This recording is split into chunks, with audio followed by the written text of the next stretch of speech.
Ahora, esa idea les pareció fascinante a Adán y Eva, y ellos cayeron. Infelizmente el tiro les salió por la culata. Se equivocaron, erraron el blanco, no alcanzaron lo que querían. Por eso una de las palabras griegas para definir el pecado es amartía, que significa errar el blanco.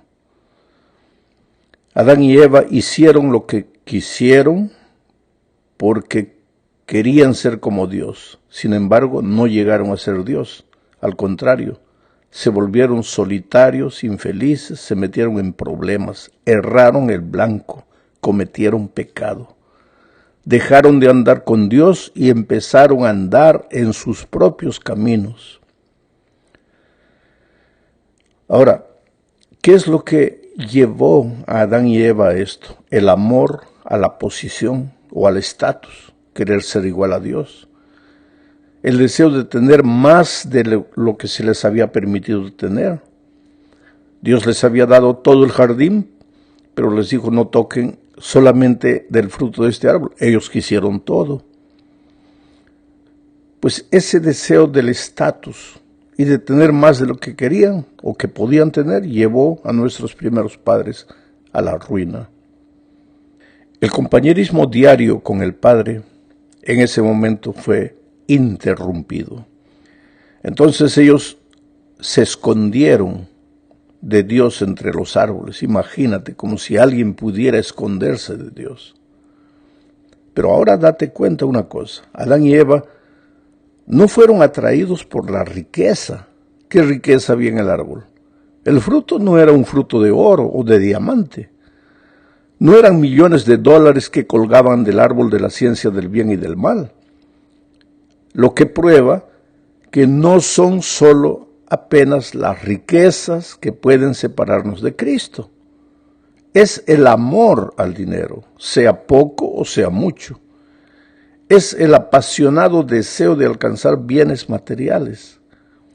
Ese deseo puede convertirse en una terrible maldición que puede alejar el alma de la salvación. Satanás sabe esto y por eso usa el amor por las cosas materiales para hacer que el cristiano coloque a Jesús en segundo plano.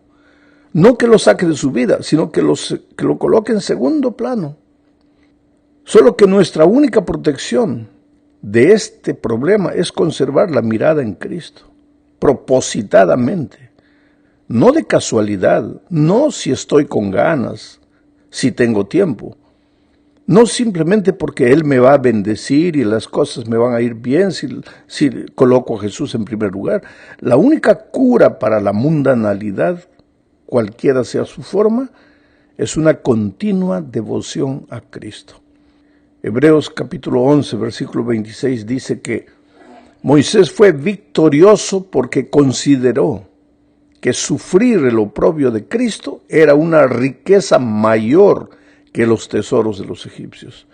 Quiere decir, Moisés colocó a Jesús en primer lugar, no por casualidad, sino propositadamente. Se determinó en su corazón, decidió, tomó la decisión consciente de que esto sería así. Dios estaría en primer lugar, lo demás estaría en segundo plano. Cristo pues debe ser nuestra prioridad máxima. Necesitamos volver a caminar con Dios de propósito, a obligarnos, si posible, a caminar con Dios, porque nuestra naturaleza pecaminosa quiere andar sola, no quiere andar con Dios. Pero así lo hicieron los grandes hombres de la Biblia. Enoc se fue al cielo porque anduvo con Dios, caminó con Dios. Noé fue un hombre justo e íntegro entre sus contemporáneos porque anduvo con Dios. A Abraham Dios le dice, anda conmigo y sé perfecto. David fue el hombre conforme al corazón de Dios porque se determinó a andar con Dios en la tierra de los vivientes. Caminar con Dios, con Jesús, seguirlo diariamente, por lo que Él es y por lo que ha hecho por nosotros, no por alguna ventaja inmediata que podamos obtener de Él. Nuestra vida debe esconderse en Cristo. Y sus planes deben ser nuestros planes. Cuando nos entreguemos a Él, Él quebrantará el dominio del mundo sobre nuestras almas. Nuestra atención pues debe fijarse en Cristo en vez de fijarse en las cosas materiales. Solo eso llenará el vacío de la vida, le dará un sentido a la existencia. Vamos ahora a la segunda parte de este estudio y aquí veremos qué significa esconderse en Cristo, mirar las cosas de arriba, andar con Cristo, entregarse a Él, fijar la atención en Él. Tú te das cuenta que todas estas expresiones nosotros las usamos frecuentemente.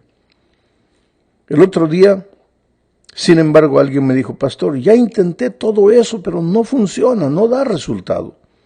El problema es que nos quedamos generalmente solo en la teoría. Hablamos bonito, vamos a la iglesia, cerramos los ojos, cantamos, gloria a Dios, aleluya, y pensamos que eso es andar con Dios. O que ir una vez por semana a la iglesia, eso es caminar con Dios, entregarse a Él, colocar la mirada en Él. Nos quedamos solo en la teoría, no entramos en el terreno de la práctica.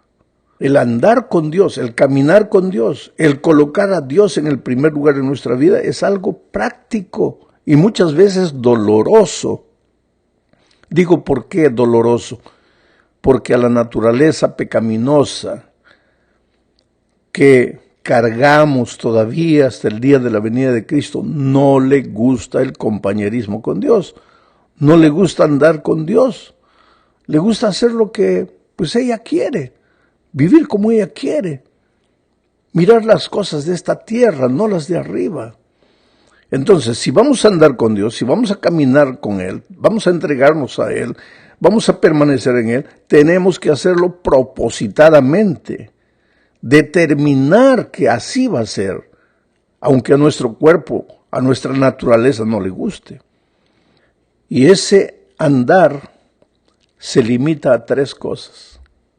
Tú estás andando con Cristo, tú estás colocando a Cristo en el primer lugar, tú estás confiando en la roca, tú estás caminando con Él si haces 3 cosas. Primero, si estudias la Biblia todos los días. Segundo, si oras todos los días. Y tercero, si sales a buscar a una persona para Cristo. Vamos a hablar de estudiar la Biblia. Estudiar la Biblia tiene que ser una cosa que tú te determines a hacerlo. No importa si es en la mañana, no importa si es en la noche, no importa si es a mediodía, si es en la tarde, no importa, pero tienes que determinarte a tener un tiempo de la lectura de la palabra de Dios. Porque esto es como en la vida física, si no comes, mueres. Y en la vida espiritual, si no te alimentas de la palabra de Dios, pues vas a ser un hombre carnal, no vas a ser un hombre espiritual. Y como hombre carnal solo vas a mirar las cosas de esta vida. Ahora, el estudiar la palabra de Dios es como el comer. No puedes, hay una diferencia entre comer y tragar. La gallina, por ejemplo, traga. ¿Por qué? Porque tiene buche. Después, pues digiere. Tiene lo que se llama la molleja. El ser humano tiene que comer, tiene que masticar. Dicen los médicos que hay que masticar 34 veces. En fin, yo no soy médico. ¿Pero para qué? Para que el bolo alimenticio se mezcle con la saliva. Y entonces, pues, la digestión sea mucho más fácil. En la medida que masticas bien, que comes, que sientes el sabor de la comida, pues vas a tener una vida saludable. El estudio de la palabra de Dios es igual. Tú no puedes sentarte a leer un versículo y salir corriendo, ¿no? Lee un versículo que sea, pero medita en el versículo. Piensa qué es lo que ese versículo te está diciendo a ti. ¿Qué es lo que Dios está hablándote a ti en las circunstancias presentes? Porque la circunstancia presente que yo vivo en este momento puede no ser la tuya. Por ejemplo, si tú estás en este momento con un hijo en el hospital, entre la vida y la muerte, y tú agarras la Biblia y lees un versículo, ese versículo te va a decir a ti otra cosa diferente de a mí. ¿Por qué? Porque yo en este momento no tengo, por la gracia de Dios, un hijo en el hospital.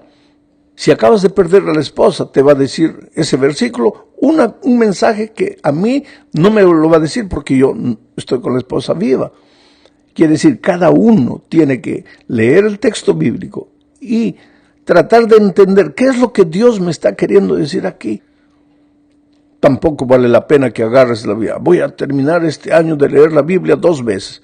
Ahí llega la noche, lees, pero no entiendes nada.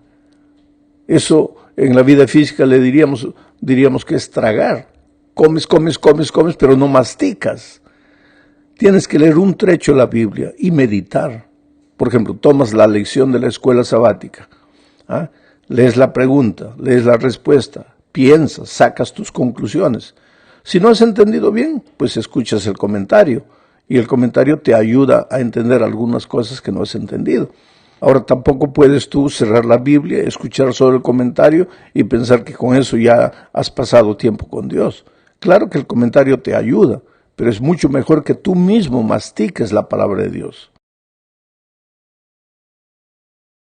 En el siguiente punto de la lección vamos a hablar de la oración. Este es otro de los instrumentos de comunión con Dios. La oración no es repetir frases que has aprendido. Padre nuestro que estás en los cielos, santificado sea tu nombre. No. La oración, dice el Espíritu de Profecía, es abrir el corazón a Dios como a un amigo.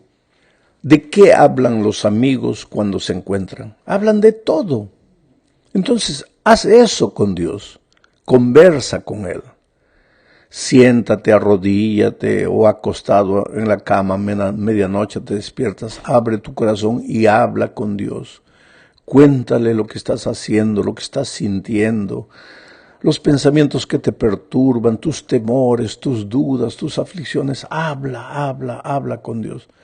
La oración no es para que le informes a Dios de lo que te está pasando, porque Dios ya sabe, Dios es Dios. Dice el propio Señor Jesucristo, vuestro Padre ya lo sabe antes que se lo pidáis. Entonces, ¿para qué tengo que contarle todo si Él ya sabe? No es para informarle, es para que tú pases tiempo con Él, porque a través de la Biblia Dios te habla. A través de la oración tú le hablas a Dios, tú le respondes a Dios. Tú te sientes acompañado, tú sientes que estás con Él, tú no te sientes solo.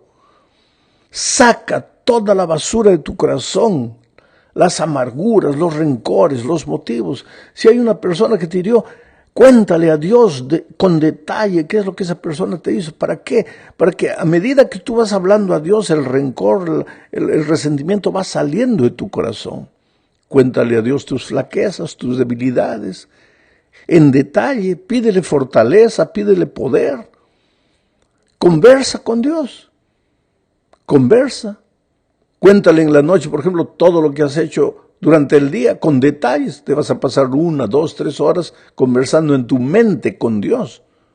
Y conversando ahí mentalmente con Dios, de repente te vas a dormir y ni te das cuenta. ¿Por qué? Te has dormido en los brazos del Señor Jesús. Estás caminando con Dios. Sin el estudio diario de la Biblia, sin la oración constante, no hay caminata con Dios. Y hay un tercer elemento que nuestra lección no presenta, pero que es indispensable en la comunión con Dios. Porque, ¿sabes? El Espíritu de Profecía a la oración y el estudio de la Biblia, solamente eso, el Espíritu de Profecía le llama devoción abstracta, devoción hueca, devoción que no tiene mucho sentido. Hay muchas personas que de alguna manera oran y estudian la Biblia y oran. Hay otras personas que oran más y estudian más la Biblia. Estudian más y oran más, y eso finalmente los va a llevar a incrementar un elemento más en su devoción personal, el ayuno. Entonces hay personas que oran, estudian la Biblia, ayunan. Después le aumentan la vigilia. Oran, ayunan, estudian la Biblia, hacen vigilia. Y si van por ese camino, sin incrementar, sin añadir el tercer elemento de comunión con Dios, van a caer en el terreno del fanatismo. No estoy diciendo que orar, estudiar la Biblia, ayunar, hacer vigilia sea malo, pero para que esas cosas sean una devoción sólida y no sean una devoción hueca, abstracta, necesitas acrecentar el tercer elemento de la comunión con Cristo, que es la testificación.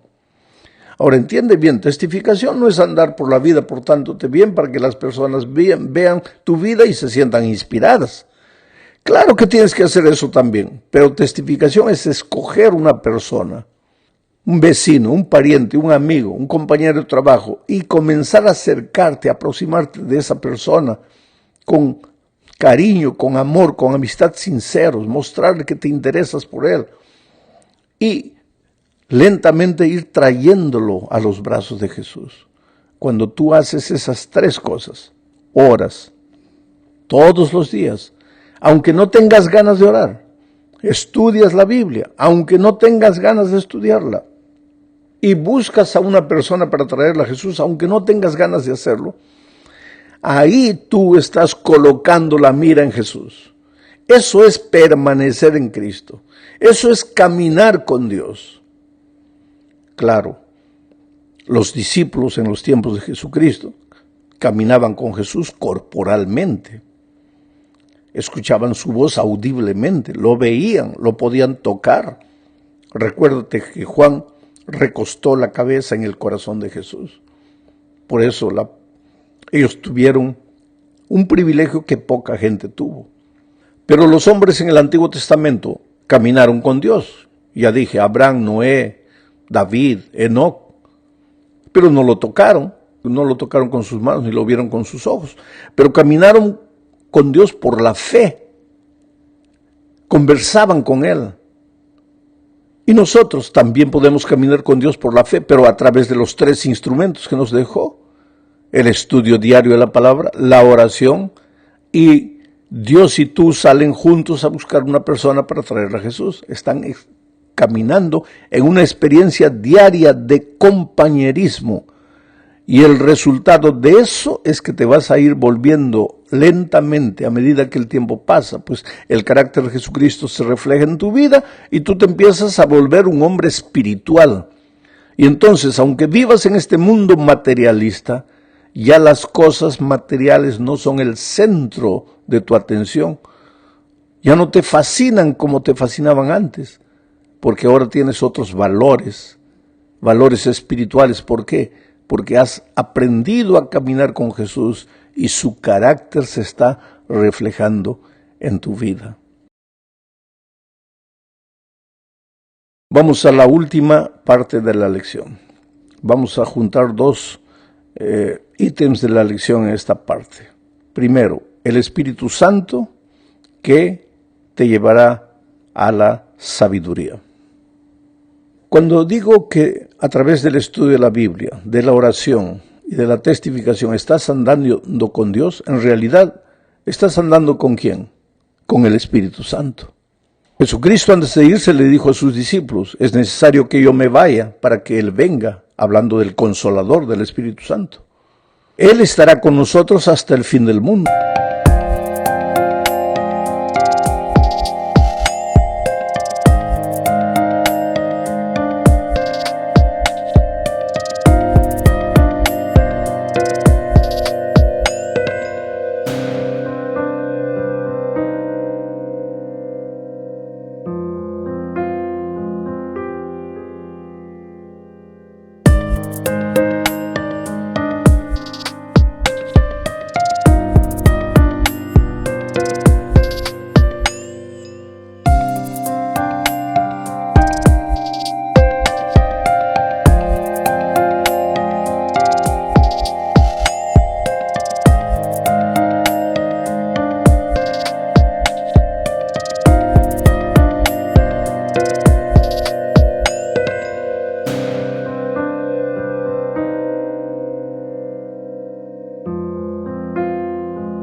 El Espíritu Santo. Él nos guiará, entonces oirás palabras de ti que dirán: este es el camino, andad en él. Él nos enseñará, Él nos llevará al arrepentimiento, Él nos mostrará lo que es malo, lo que es bueno, el Espíritu Santo. Pero para que el Espíritu Santo actúe en tu vida, para que el Espíritu Santo te hable, tienes que estudiar la Biblia todos los días, orar todos los días y testificar, buscar una persona para Cristo. Cuando haces esas tres cosas, pues estás andando con el Espíritu y el Espíritu te habla.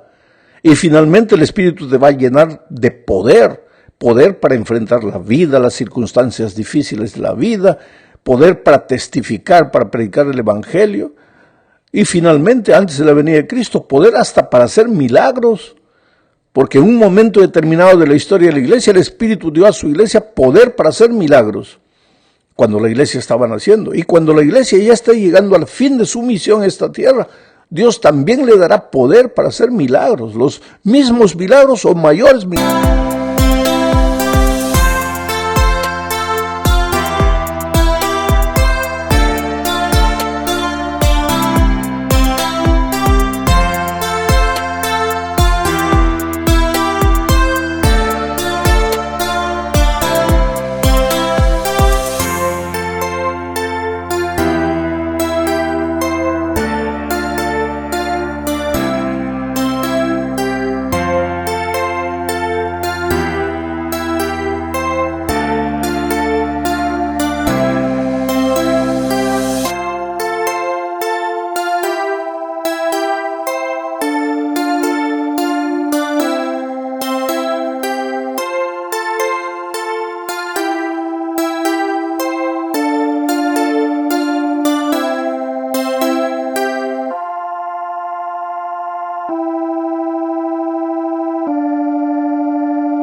Milagros que en los tiempos primitivos, pero para eso tenemos que aprender a caminar con Dios, estudiar la Biblia, orar y buscar una persona para Cristo, porque el Espíritu no trabaja así con emociones, no es porque lloras que estás lleno del Espíritu Santo, no es porque caes en la tierra y comienzas a hablar palabras extrañas que tienes el poder del Espíritu Santo.